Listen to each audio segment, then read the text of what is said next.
Okay, you guys, what is up? The King of Lightning is here today to do Devil Survivor 2, the animation, episode 12 review. That is 1-2. So, before I get started, I recommend that you guys go on Crunchyroll.com and view the episodes for yourself there.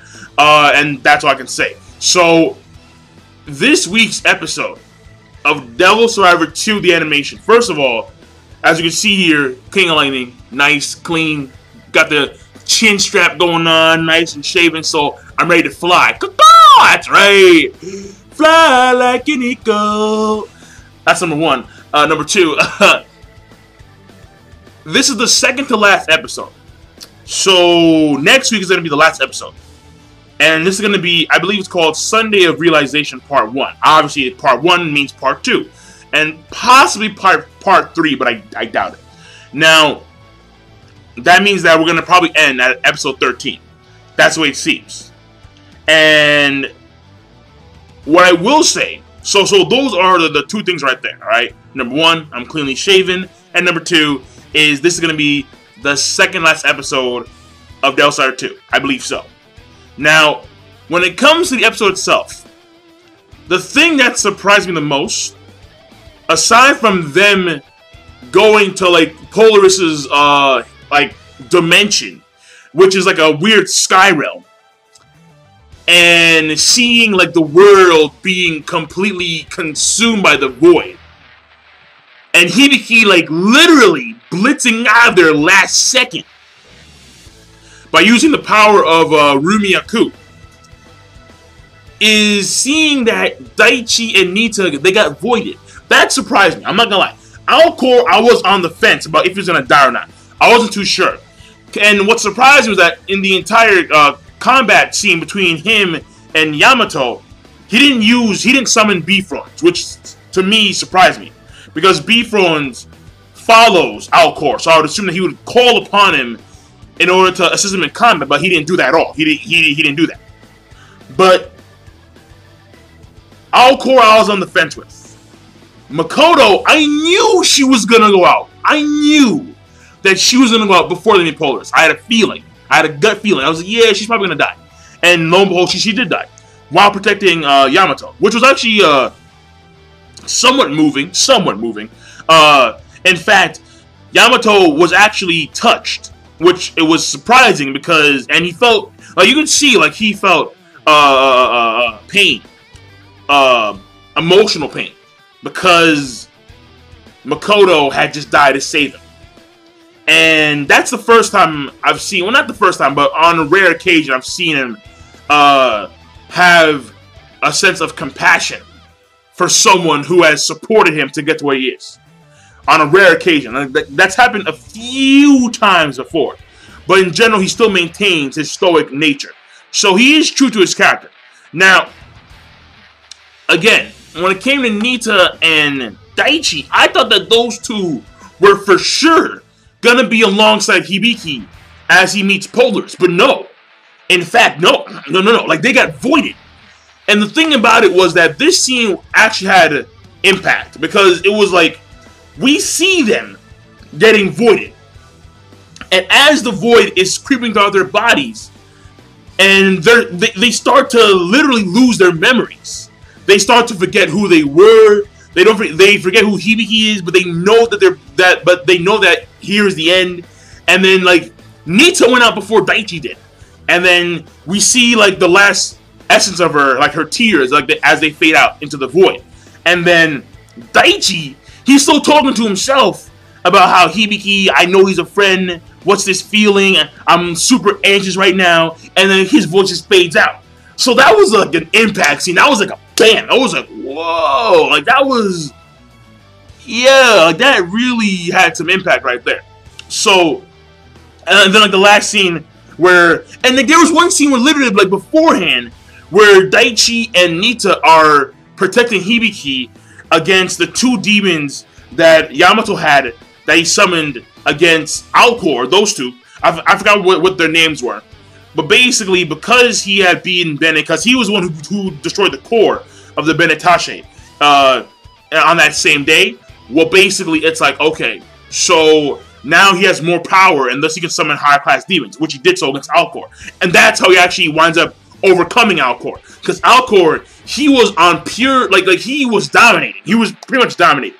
And like every attack that Yamato had against him, like that Pulsar thing, when he's like, yeah, Pulsar, Pulsar. No, he was blocking like some weird cube thing. Like it was a weird cube. Like he would wrap himself around. He'd wrap himself around in these Doc Ock tentacles, and then he would turn it into like a cube, and that was his defense mode. I'm like, what the fuck is that? It was Septentorion. That's all I can say. Septentorion. But basically, those two demons that Nita defend himself against, right?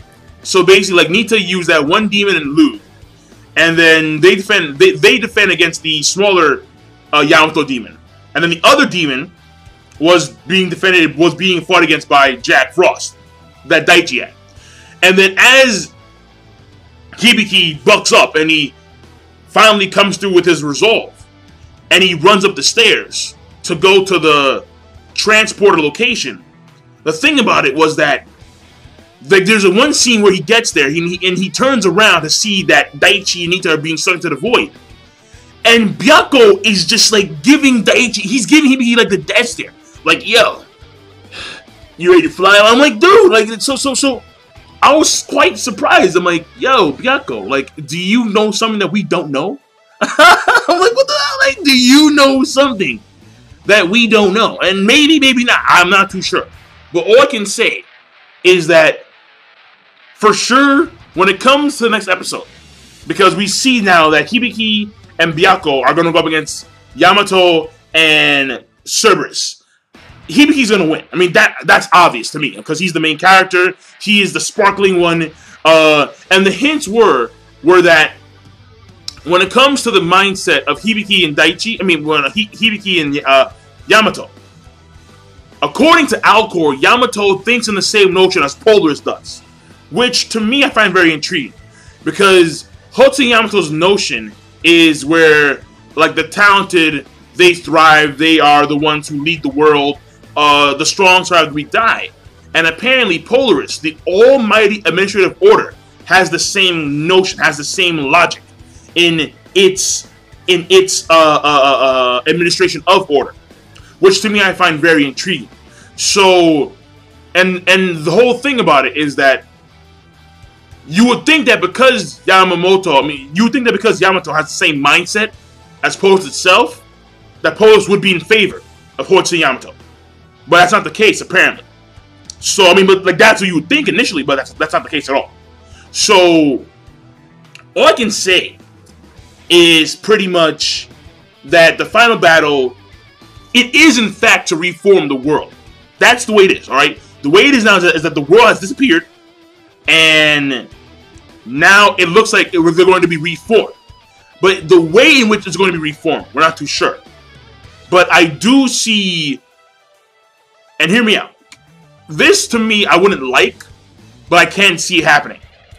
The revival of like all the other characters. Like literally.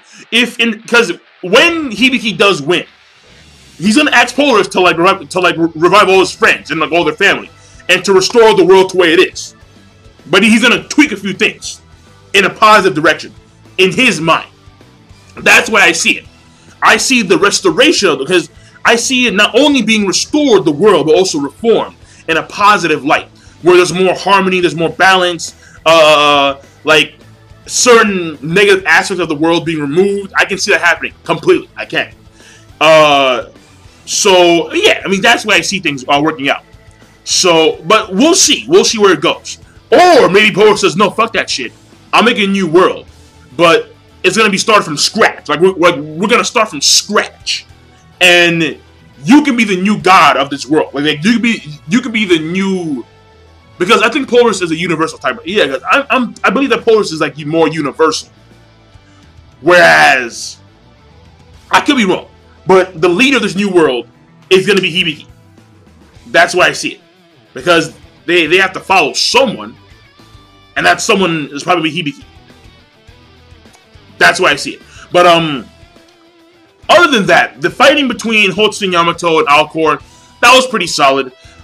When the tower got destroyed from the bottom side up, again, we don't know what happened. We have no idea what happened with the people that were still on the bottom of the Diet building, like underneath in the Gyp's base. We don't know what happened to them.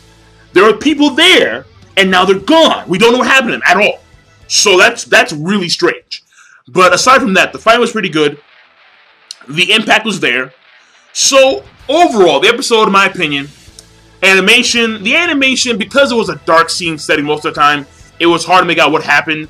But the animation overall, it was still pretty good. So I'll probably give it I'm gonna give it like a good plus to great, because the episode, I think, had the impact there.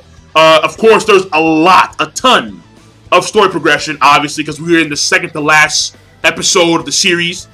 And so not only did it have good, solid animation, not only did it have good progression, not only did it have, in my opinion, character development in the case of Yamato and Hibiki, and also Makoto, because we kind of knew that her hope was Yamato. We kind of knew that already. So her having another flashback, reinforcing it, in my opinion, unnecessary. So we can, yeah. When it came to Daichi, yeah, a little bit, but not that much until he disappeared. The same thing with Nita. But at the end, they did finally, like, buck up. I mean, well, in the case of Daichi, he bucked up in episode 11 last week, because he finally summoned, like, a good demon, Jack Frost.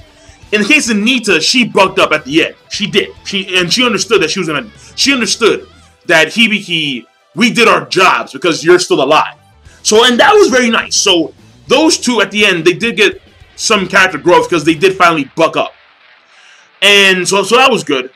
And the pacing was actually pretty good too. So overall, I'll give it a great. Yeah, it was a great episode of Devil Survivor 2, the animation. And I cannot wait. I cannot wait to see Polaris. Oh, I want to see. Let it be like a unique character design. If it's going to be a character. It may be like a big ball, which I think would be shitty as fuck. I want to see like something unique, something more atypical. Because this is the quote-unquote almighty administrator of order. Like, if it's some old dude sitting on a chair, no. I don't want to see some old motherfucker with like a big long beard, like on some Gandalf shit, like with the staff, like, yo, you shall not pass. Like, no. I want to see some. Yo, what if it's a dragon? Like, that'd be some crazy ass shit, bro.